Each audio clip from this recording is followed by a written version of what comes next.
그래서 제가 꼭 말씀드리고 싶은 게 적정 수준의 수익이 나면 수익 실현하는 게 굉장히 중요하다. 수익 실현해서 현금화하는 게 너무너무 중요하다고 보고 있습니다. 그러니까 작은 수익이 하나하나 모여서 큰 그 소위 말하는 투자 성공을 거두는 거지, 내가 이거 투자했는데 10배 갈 거야 20배 갈 거야 그렇게 하기는 굉장히 어렵다. 그러니까 과거에도 이제 이런 식으로 투자를 하셔가지고 큰 성과를 얻으신 거죠?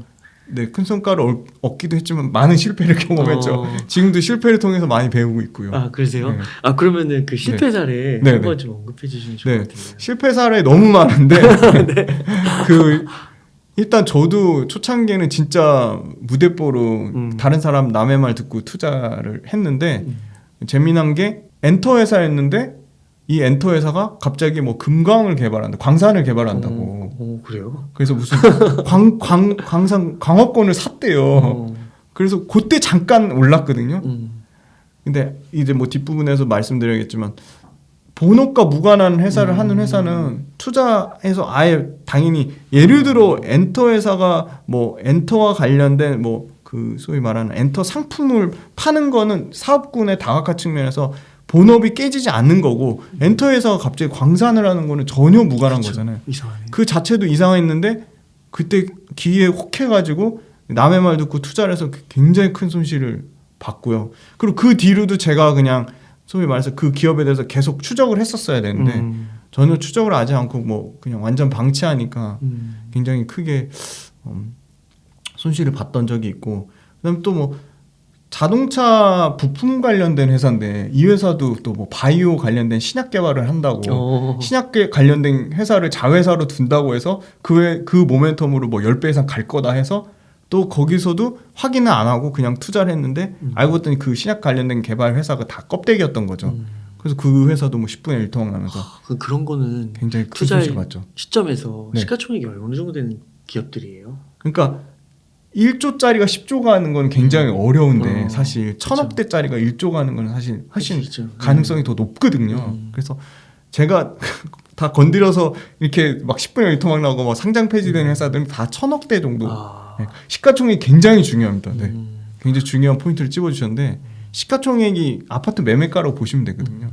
그러니까 뭐 1000억대 미만, 그러니까 기관들도요. 기관 투자자로 있어봤지만 5천억 미만 회사는 아예 거들떠도 안 봅니다. 시가총액. 네. 그렇군요. 네. 네. 물론 시가총액 1000억대 회사가 모두 다 그런 뭐 잡주라는 얘기는 절대 안 합니다. 그런 회사들 중에서도 매출과 이익이 성장하는 회사는 1000억짜리가 3천억, 5천억, 뭐 8천억 갈 수 있는 기회는 있다고 봅니다. 그렇죠. 모든 기업이 다 그럴 때 그렇죠. 뭐 네. 올챙이 개미도 네네. 올챙이장이 맞습니다. 있으니까. 네. 그러면은 그때 그렇게 투자하셨던 기업들은 네네. 재무제표는 아까 4가지 기준, 네네. 펀더멘털, 모멘텀, 기술적 분석, 차트, 뭐 네. 외국인의 그런 매매, 네. 동향 네. 이런 것들을 체크 안 하시고 들어가셨던 거예요? 모멘텀만 봤습니다. 재료만 봤습니다. 아, 그렇게 하셨던 거군요. 아, 그래서 이 4가지가 그런 이제 실패 사례들을 통해서 네. 정립이 된 것이군요. 네네. 그리고 실패 사례 중에 최근 거 보면 음. 수소 관련된 회사를 투자했는데 180% 수익이 났는데 거기서 더 갈 거라고 탐욕을 부리다가 결국은 본전이 됐습니다. 그것도 저는 큰 실패라고 보고 있고요. 아, 그래요? 그 네. 수소는 앞으로 갈 것 같은데. 저는 앞으로 갈 것 같습니다. 네. 네. 일단 뭐 가장 최근 사례를 보면 실패 사례였고 비대면이 엄청 활성화됐을 때 비대면 관련된 이 줌 같은 프로그램 만드는 회사도 150% 수익이 났는데 지금은 반토막이 났습니다. 탐욕을 부리다가. 그래서 네. 그래서 제가 꼭 말씀드리고 싶은 게 적정 수준의 수익이 나면 수익 실현하는 게 굉장히 중요하다. 수익 실현해서 현금화하는 게 너무너무 중요하다고 보고 있습니다. 그러니까 작은 수익이 하나하나 모여서 큰 그 소위 말하는 투자 성공을 거두는 거지, 내가 이거 투자했는데 10배 갈 거야 20배 갈 거야 그렇게 하기는 굉장히 어렵다. 그래도 그 시점에 갔을 때 네. 못 판 이유가 있을 거 아니에요. 못 판 이유는 더 갈 거라는 그냥 탐욕이죠. 아, 탐욕인데. 네. 뭐 진짜 그 4가지. 이 상황에서 외국인 기관이 팔고 있나? 여기서 더 이상 모멘텀이나 재료는 안 나올 것인가? 여기서 기술적으로 차트가 꺾였나? 그런 것들을 봤으면 당연히 팔았겠죠. 근데 저는 그걸 볼 때만 해도 그냥 오로지 좀 2차 전지가 계속 가니까 뭐 PDR이란 얘기가 나왔거든요. 그런 식으로. 네네, 그런 식으로 생각을 좀 안일하게 했죠. 그러면 예를 들어서 막 2배가 간 거예요. 네네. 2배 갔는데 거기서 예를 들면 10%가 빠졌어요. 네네. 그러면 이제 그때도 이거는 잠깐 빠진 거고 네. 더 갈 거다 이런 식으로 이제 생각을 했다는 건가요? 그렇죠. 더 갈 거라고 생각을 한 거죠. 그래서 팔지 네. 않고. 그러니까 내가 어떤 회사를 투자했는데 내가 생각했던 기간보다 짧은 시간 안에 막 과도하게 많이 올라서 야 이거 조금 많이 오른 것 같은데 긴가민가 하잖아요. 그럴 땐 무조건 절반 이상 팔면 내 마음이 편합니다. 거기서 더 가는 거는 절대 내 몫이 아니라고 생각하면 됩니다. 그렇군요. 그럼 그 판 걸로 또 새로운 기회를 엿볼 수 있습니다. 네. 그러면 기회비용이 진짜 중요한 것 같아요. 네. 기회비용. 저는 탐욕 부리다 기회비용을 숱하게 날렸거든요. 그 기회비용 날린 것만 해도 그래도 네. 기회비용 그렇게 말씀하시는 거 보니까 네네. 그래도 산 주식들이 많이 오르셨으니까 그런 얘기를 할 수 있는 거예요. 그렇죠. 애초에 오르지도 못하신 분들이 많으니까. 네네.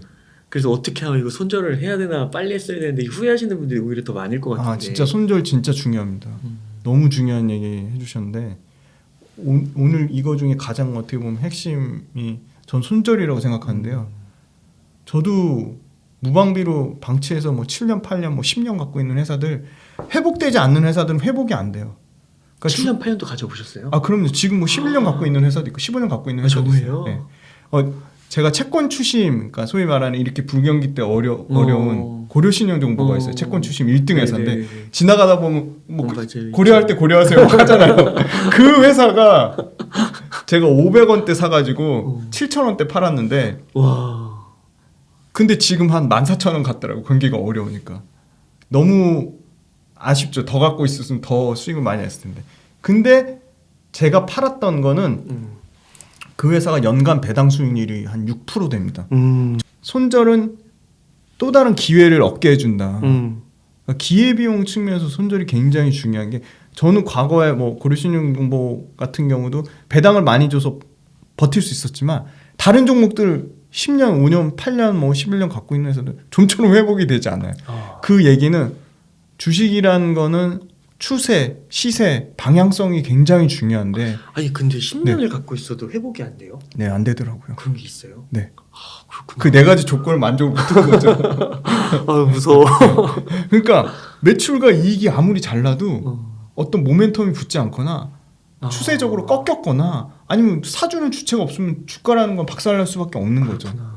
그러니까 그 네 가지 다 만족하면은 그 네 가지 조건을 다 만족했다는 자체가 올라갈 수 있는 모든 조건을 갖추고 채비를 하고 있다는 건데 이 중에 하나라도 꺾이면 그때부터는 얼마든지 가격 하락의 여지가 있는 거죠. 그래서 그 손절을 못 해가지고 많은 기회비용을 날렸고 손실을 본 제 정말 16년의 실전 투자 경험으로 봤을 때 나중에 제가 이거 표 꼭 좀 여기 띄워주세요. 그 마이너스 10%의 손실이 나면 11%만 오르면 회복이 됩니다. 네. 근데 그 두 자릿수 바뀌는 기준, 그러니까 마이너스 25% 손실이 나면요, 두 자릿수 이상의 수익이 더 나야 돼요. 그러니까 마이너스 25%면 뭐 37%인가 38%의 수익이 더 나야 되는 거예요. 그러니까 그거는 한 번에 회복되기는 어렵다, 굉장히. 한 자릿수 손실 나는 것들은 그날 주가만 한 자릿수대로 급등이 나오거나 그럼 회복이 되는데 그때부터는 그냥 극단적으로 마이너스 50% 손실 난 거는 2배 올라야지 100% 수익 나야지 회복이 돼요. 그러니까 마이너스 20% 25% 이상 되는 거는 가망이 솔직히 말하면 좀 가망이 없다고 봅니다. 그래서 야, 네 거 아니라고 그렇게 쉽게 손절을 하지 마. 제가 방송에서 손절하라는 얘기 엄청 하거든요.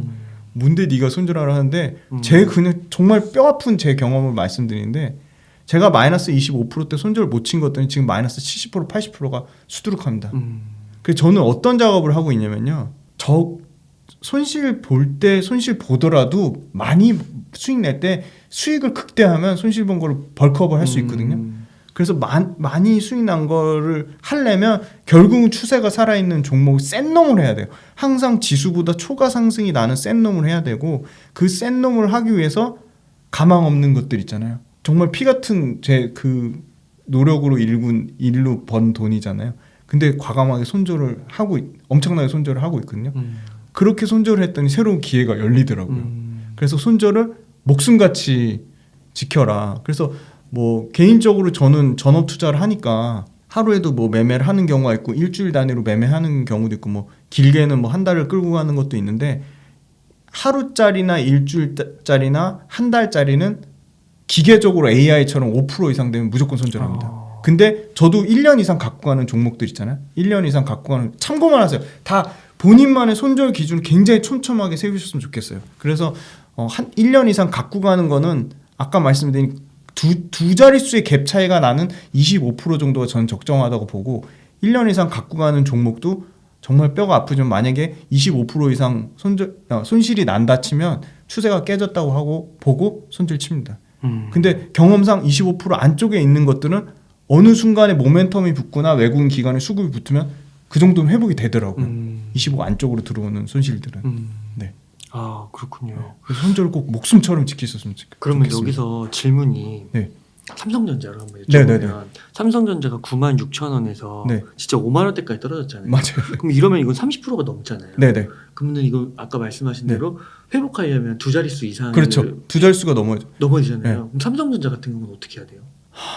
저는 일단 5만 원까지 가지 않고 96,000원짜리가 만약 뭐 한 7만 원, 4, 5천 원 됐으면 가차없이 손절합니다. 아 그래요? 네. 삼성전자라도? 네, 삼성전자로 손절합니다. 그러니까 많은 네. 또 몇몇 전문가분들은 네. 삼성전자는 네.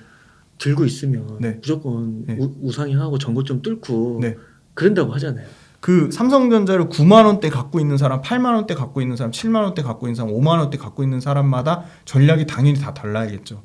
9만 원대 갖고 있는 사람은 정말 말 그대로 그 삼성전자 9만 6천 원 찍을 때 소위 말하는 거래량이 막 50만 네. 전체 그 소위 말하는 코스피 지수 거래량이 50만 주가 터졌거든요.